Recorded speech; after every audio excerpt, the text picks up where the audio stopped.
بسم اللہ الرحمن الرحیم۔ کہتے ہیں ایک بادشاہ کی عدالت میں کسی ملزم کو پیش کیا گیا۔ بادشاہ نے مقدمہ سننے کے بعد اشارہ کیا کہ اسے قتل کر دیا جائے۔ بادشاہ کے حکم پر پیادے اسے قتل گاہ کی طرف لے چلے تو اس نے بادشاہ کو برا بھلا کہنا شروع کر دیا۔ کسی شخص کے لیے بڑی سے بڑی سزا یہی ہو سکتی ہے کہ اسے قتل کر دیا جائے، اور چونکہ اس شخص کو یہ سزا سنائی جا چکی تھی، اس لیے اس کے دل سے یہ خوف دور ہو گیا تھا کہ بادشاہ ناراض ہو کر در پہ آزار ہو جائے گا۔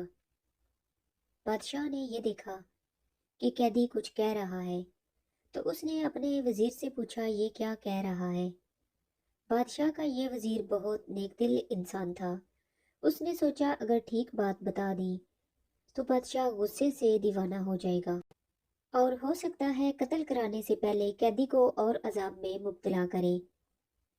اس نے جواب دیا، جناب یہ کہہ رہا ہے کہ اللہ پاک ان لوگوں کو پسند کرتا ہے جو غصے کو ضبط کر لیتے ہیں اور لوگوں کے ساتھ بھلائی کرتے ہیں۔ وزیر کی بات سن کر بادشاہ مسکرایا اور اس نے حکم دیا کہ اس شخص کو آزاد کر دیا جائے۔ بادشاہ کا ایک اور وزیر پہلے وزیر کا مخالف اور تنگ دل تھا۔ وہ خیر خواہی جتانے کے انداز میں بولا، یہ بات ہرگز مناسب نہیں ہے کہ کسی بادشاہ کے وزیر اسے دھوکے میں رکھیں اور سچ کے سوا کچھ اور زبان پر لائیں۔ اور سچ یہ ہے کہ قیدی حضور کی شان میں گستاخی کر رہا تھا، غصہ ضبط کرنے اور بھلائی سے پیش آنے کی بات نہ کر رہا تھا۔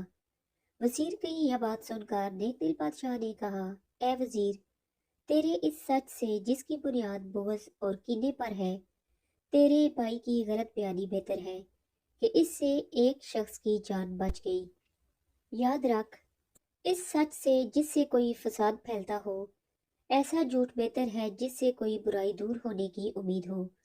وہ سچ جو فساد کا سبب ہو، بہتر ہے نہ وہ زباں پہ آئے، اچھا ہے وہ کذب ایسے سچ سے جو آگ فساد کی بجھائے۔ اسد وزیر بادشاہ کی یہ بات سن کر بہت شرمندہ ہوا۔ بادشاہ نے قیدی کو آزاد کر دینے کا فیصلہ بحال رکھا اور اپنے وزیروں کو نصیحت کی کہ بادشاہ ہمیشہ اپنے وزیروں کے مشورے پر عمل کرتے ہیں۔ وزیروں کا فرض ہے کہ وہ ایسی کوئی بات زبان سے نہ نکالیں جس میں کوئی بھلائی نہ ہو۔ اس نے مزید کہا، یہ دنیاوی زندگی بہرحال ختم ہونے والی ہے، کوئی بادشاہ ہو یا فقیر، سب کا انجام موت ہے۔ اس بات سے کوئی فرق نہیں پڑتا کہ کسی شخص کی روح تخت پر قبض کی جاتی ہے یا فرش خاک پر۔